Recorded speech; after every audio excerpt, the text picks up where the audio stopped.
Mr. Speaker.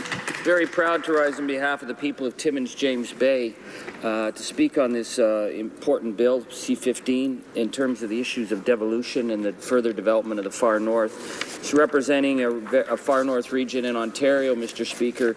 I really appreciate and understand the importance of the devolution of powers so that communities and regions that are very different from the rest of Canada are allowed and given the tools they need to advance. Unfortunately, this is a government that has failed on so many levels in dealing with issues of the far north, Mr. Speaker. And I look at my own region where we see complete failure of infrastructure in community after community in the far north. The government's only attitude is very colonial. They want the resources. They want it out as fast as they can get it. They treat the people who live there like they're a subject population. And I see also how they bungle these projects, Mr. Speaker, because their idea of fast is to try and get things as quickly as possible without thinking about the need to develop the economy in any sustainable, long-term, and cohesive manner. I point, Mr. Speaker, to the bungling of the Ring of Fire. The Ring of Fire is in my region of Timmins, James Bay. It may be one of the largest mining discoveries in the last half century, $3.3 billion of value at this point that we've seen. And there's an important need to get it right because we've seen how often things have been done wrong. In my own region where I live in Cobalt, Mr. Speaker, and I will be sharing my time with the member for Joliet, I see the poisoned lakes.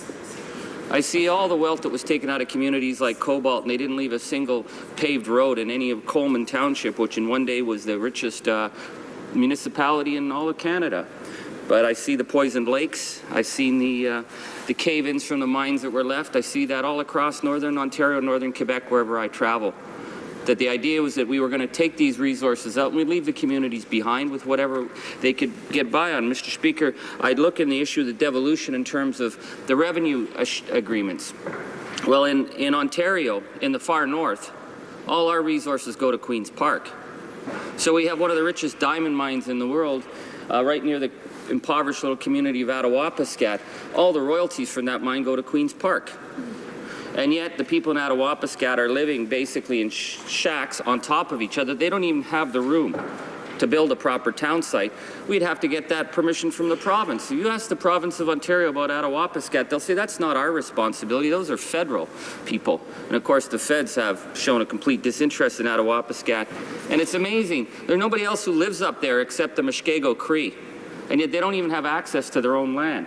They're treated as one woman in Kashechewan told me, it was like being raised in a prisoner of war camp in her community. Little postage stamp communities, while the vast resources around them are controlled by the province. And they take the resources out and they send it in southern Ontario, paving the roads down there.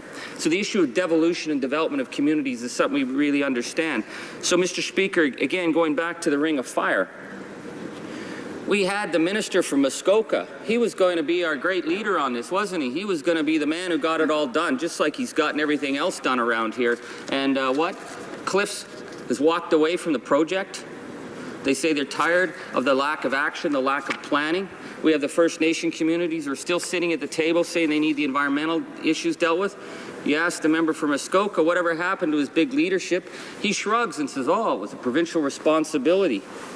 Well, that wasn't what they were saying a few months ago when it looked like they were going to try and get some of the glory of Ring of Fire. We noticed that the issue of Ring of Fire is vital for the development of Northern Ontario. Sustainable, planned, ensuring that the rivers and the lakes aren't polluted, trying to put a proper road and transportation system and working with the provincial Ontario Northern Railway to get a railway in there, to build sustainability. The feds walked. They blew it. So we have a motion at committee to look at the Ring of Fire, to say what happened. And who is it? It's the Conservatives who go in camera and kill a study of the Ring of Fire. The same men and women who stand up and say they're the defenders of resource development. They understand the economy. Mr. Speaker, they only understand their excuses when they blow it. I'm very interested in the issue of devolution, but there are some issues that have been raised that are very, very concerning. One is the amendment on the Mackenzie Valley Resource Management Act. which will create the environmental screening process for the Northwest Territories. And the amendments will replace the current structure of regional land and water boards created through land claim final agreements with the Northwest Territory Aboriginal governments with a single board. Now, here's the kicker, Mr. Speaker. The amendments also reserve to the federal minister the approval of all land and water usage in the Northwest Territories, which could easily circumvent the powers that were transferred to the First Nation communities through devolution. Mr. Speaker, would any Canadian trust any minister on that side to do the right thing when it came to water management, land management? Let's just look at what they did in their last omnibus bill, where they stripped the environmental protections for 99.997% of all the lakes and rivers in this country. And why is that? So they can push pipelines through faster, so they don't have to worry about the shutoff valves, so they can just go through any of the waterways. Now, it's funny, there's only 97 waterways that are still protected in this country. The rest of it's open season for these guys. You want to dump tailings, you want to run a pipeline through, this is their baby. But Mr. Speaker, out of the 97 lakes and rivers that are protected, guess what? 12 of them are in the riding of the Muskoka minister. Lake Russo, where Goldie Hawn gets her feet wet in the summertime, her property is protected. 12 lakes in his riding are protected. You know how many waterways in Quebec are protected, Mr. Speaker? 4. 4 in the massive region of Quebec. 4. The member for Muskoka squirrels away 12 so that he can be happy with all his rich friends down at the cottage, and maybe they'll invite him over for the barbecue and he'll get Jeff Bridges' autograph. 12. That's the same as they've got reserved for the entire province of British Columbia. Mr. Speaker, this is about a government that has turned environmental protection and planning into an absolute mockery, which is why Canada is seen more and more as an international outlier. And while the Liberals and Conservatives go down to Washington to try and promote the Keystone XL pipeline and outdo each other, our reputation is that this is a government and a third party that nobody wants to deal with, because this government has systematically undermined and trashed environmental standards so that their friends in the big oil agenda can get things as fast as they want, as quick as they want, and, well, too bad about the planet, eh? So, Mr. Speaker, we want to move towards devolution, but we do not want to see anybody on that side being able to put their fingers on the development of waterways and environment in the far north, because we know that their only attitude is to get it as quick as possible. Too bad about the next generation. Now, Mr. Speaker, I want to go back on the lakes and rivers and the importance of it. And our friend, the Muskoka minister, who blew the ring of fire, he was the man who allowed Vale and Xstrata to take control of the 2 greatest mining companies that Canada has produced. International giants, Inco and Falconbridge, pretty much ran into the ground under his watch. The man who's grabbed 12 out of the 100 lakes to protect for his rich friends.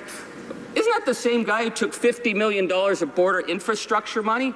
Money that should have been used to stop gangs and guns coming across the border? What did he do? He was building fake lighthouses in Muskoka with it.